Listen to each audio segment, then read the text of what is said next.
The president of Ukraine, Volodymyr Zelensky, thanked his soldiers for further successes on the front around Kiev. We have good news.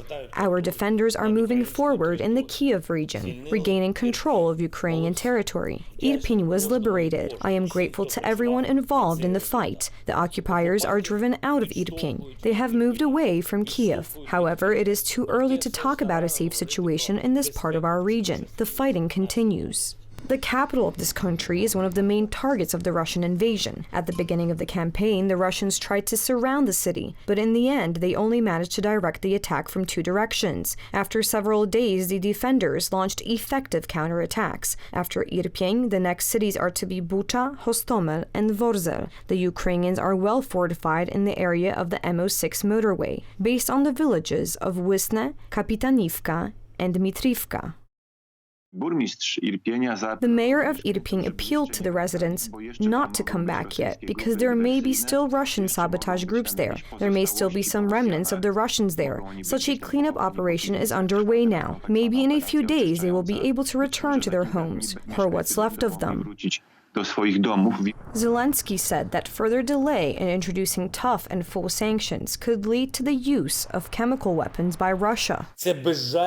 A full-scale war has begun. Now there are many hints and warnings that sanctions will be tightened, such as the embargo on Russian oil supplies to Europe if Russia uses chemical weapons. There are just no words. Just think what it all comes down to. While waiting for chemical weapons, we, living people, must wait. Doesn't everything the Russian military does and has done already make them not deserve an oil embargo? Don't the phosphorus bombs make them deserve it?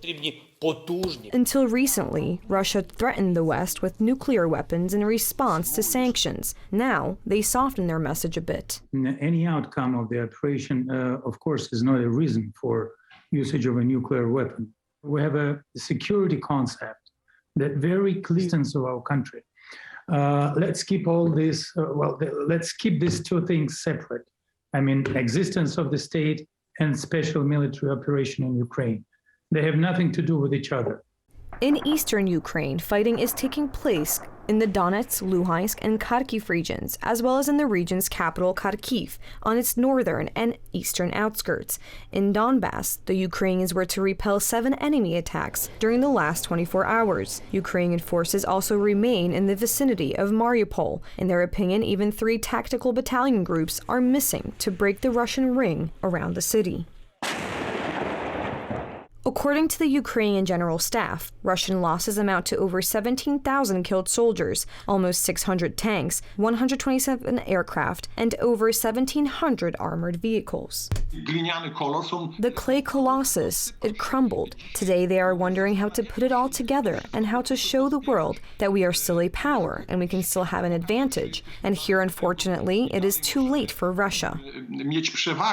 The collapse of the Russian offensive is compensated by the increase in bombing raids and airstrikes against not only strategic but also civilian targets. Yesterday, almost 1,100 people were evacuated from Mariupol and the Luhansk region. The prosecutor's office in Kiev reported that 143 children had been killed in Ukraine and that 216 have been wounded since the beginning of the war.